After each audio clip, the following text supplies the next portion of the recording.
Salut les collègues! Aujourd'hui, je vous fais une petite vidéo rapide. On va parler très brièvement batterie.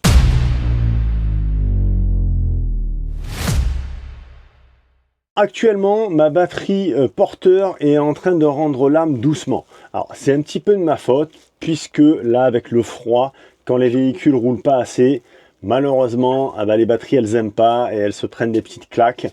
Et là, je pense que ma batterie porteur est en train de rendre l'âme. Je m'en rends compte puisque au démarrage, en fait, ça galère. Donc, j'avais investi il y a quelques temps dans un chargeur batterie. Alors, c'est pas vraiment un chargeur batterie, on appelle ça un maintien charge. Donc, c'est un appareil, en fait, qui va venir entretenir la batterie. Lorsqu'il y a une petite baisse de courant, cet appareil va venir charger tout doucement la batterie pour la remettre à niveau et ça va éviter, en fait, qu'on ait des grosses chutes de tension, chose qui est complètement fatale en fait pour la batterie. Sachez que dans une batterie vous avez des plaques de plomb sur les batteries de démarrage et à chaque fois que vous avez des chutes de tension, vous avez ces plaques de plomb en fait qui viennent se voiler et c'est ça en fait qui les tue. Dès que vous commencez à voiler les plaques, terminé, les batteries sont mortes et au fil du temps ça va pas en s'arrangeant. Donc j'ai quand même installé mon appareil que j'avais commandé il y a pas mal de temps quand même, je l'ai commandé sur Amazon, je vous mets le lien si des fois il y en a qui sont intéressés. On est sur un petit appareil qui coûte pas très cher, on est sur du 12 volts 2 ampères au niveau de la charge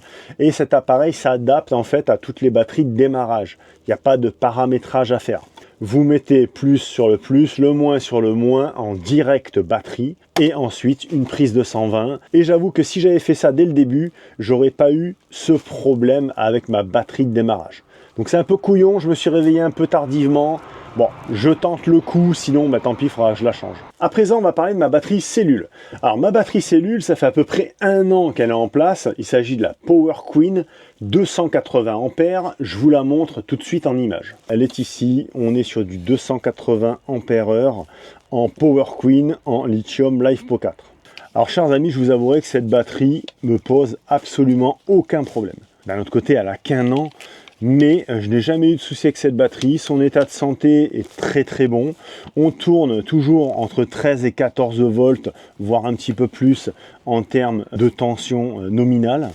Et j'ai absolument aucun problème. Alors 280 ampères c'est surdimensionné, d'autant plus que moi j'utilise une station d'énergie à côté de ça pour tout ce qui est alimentation 220 volts. Mais personnellement, c'est vrai que je suis très content de Power Queen. J'en ai eu aussi sur mes précédents camping-cars et lorsque je fais des installations pour les clients, généralement, c'est aussi Power Queen que je préconise. Alors bon, maintenant, elles se valent à peu près toutes, mais bon, je sais pas pourquoi, mais j'ai une affinité particulière avec les batteries Power Queen parce que c'est peut-être les plus répandus. En parlant de Power Queen, profitez-en parce que actuellement c'est là où il y a des bonnes affaires à faire si vous êtes sur le point de changer votre batterie cellule. J'ai quelques références sous les yeux. La 140 ampères est à 304 € livrée. Donc c'est carrément pas cher. Sachez que 140 ampères, généralement, ce sera largement suffisant. Moi, c'est surdimensionné, mais parce que c'est comme ça, j'ai eu l'opportunité d'avoir celle-ci au moment où il m'en fallait une. Si j'avais eu moins, ça aurait suffi également. 140 ampères en lithium LiFePO 4, c'est déjà colossal comme autonomie. D'autant plus que moi, je n'ai pas de convertisseur.